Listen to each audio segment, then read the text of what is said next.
When Eleanor Cameron decided to write a story that would send two boys in a homemade rocket into the outer reaches of the galaxy, she wasn't an authority on space. She wasn't a scientist or an astronaut. She wasn't even a very successful writer. But she knew about books. She was a career librarian. And she knew about kids. Bringing up her son David had taught her the kind of things young boys dream about doing. And like every good author does, she was able to take her interests and life events and turn them into a fantastic story. The Wonderful Flight to the Mushroom Planet and its sequels were important, not just for her, but for so many of us, including the multitudes of now adult science fiction fans who credit these books as their first introductions to the genre. As otherworldly as these works of fiction were, they, and several of her later books as well, were grounded and set in a very real place, taken straight from her own story, her beloved Monterey Peninsula on the coast of Northern California, where she had vacationed as a child and where she would eventually spend the last 25 years of her life. But that's not where she started out. Eleanor Frances Butler was born in Canada in 1912 and was raised mostly in Berkeley, California, on the San Francisco Bay. She says she was always interested in reading and writing and telling stories, and that having her work published in her local newspaper as a child was a truly life-shaping experience. I think I knew at the age of 11, at least, that I wanted to be a writer. And I suppose it was when I was 12 that my stories and poems first began being accepted by the Berkeley Young Authors page. And I have told so many little towns, please start a Young Authors page in your daily paper, because there's nothing like encouraging children to write and to pay attention to the written word and to love words as having a weekly page for young writers, because you have to see yourself in print. I mean, this is the marvelous thing. So from that time on, I began. Eleanor went on to study at UCLA and the Art Center School of Los Angeles before becoming a librarian in 1930 and later working for the Board of Education.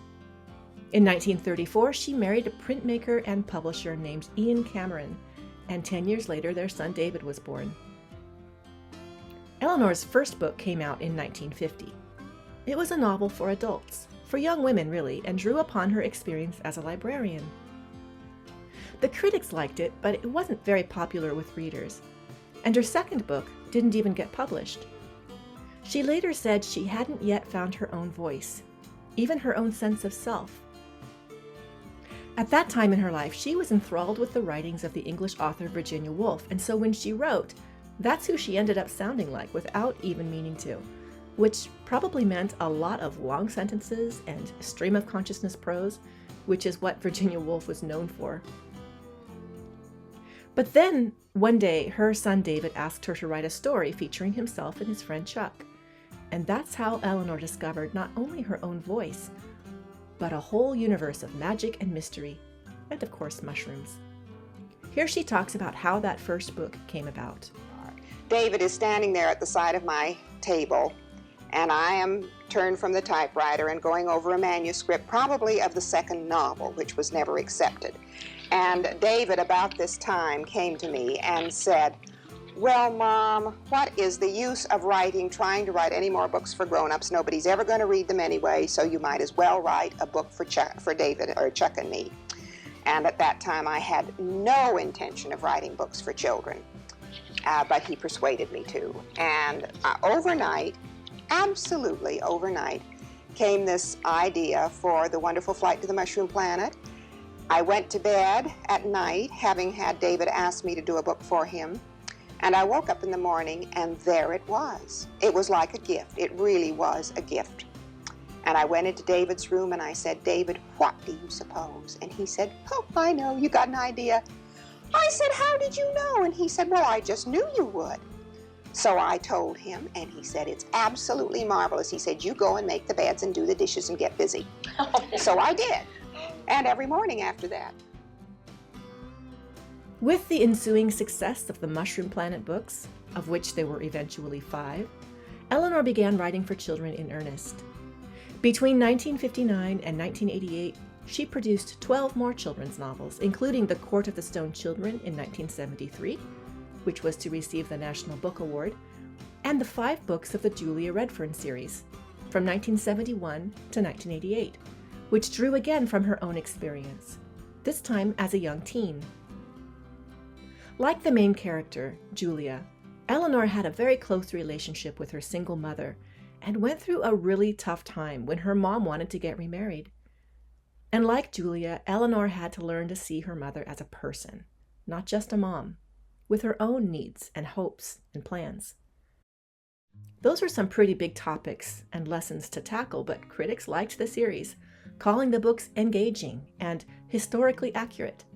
And Publishers Weekly said they were a finely realized exploration of the turbulence and headiness of adolescence. Well, as her books gained acclaim, so did Eleanor's standing within the world of literary criticism, and she would go on to write 2 books on the topic, becoming a sought-after speaker at conferences and forums. She regularly wrote for the Hornbook magazine and other publications, and was always happy to recommend her own childhood favorites, such as the stories of King Arthur, the fairy tales of Hans Christian Andersen, the works of Rudyard Kipling, plus The Wind in the Willows by Kenneth Grahame, The Borrowers by Mary Norton, and many, many more. One book she did not recommend, though, was Charlie and the Chocolate Factory by Roald Dahl. She once wrote a scathing critique in the Hornbook magazine where she described Dahl's book as one of the most tasteless books ever written for children. Mr. Dahl responded with equally strong words, and the resulting back and forth between them, and further letters to the editor, makes some very interesting reading. Suffice it to say that Eleanor Cameron had strong ideas about what makes a good story, and which stories are worth telling to children, and she contributed greatly to the conversations surrounding and shaping children's literature. It's a sad thing that, despite her many accomplishments, most of Eleanor's books were out of print by the end of her life, and that today her name is relatively unknown. But not entirely. For the many thousands of us who read her stories as children, and those to whom we have the joy of introducing her, she is a beacon of creativity and wonder. Thanks, Eleanor, for taking us on so many wonderful journeys to the Mushroom Planet and beyond.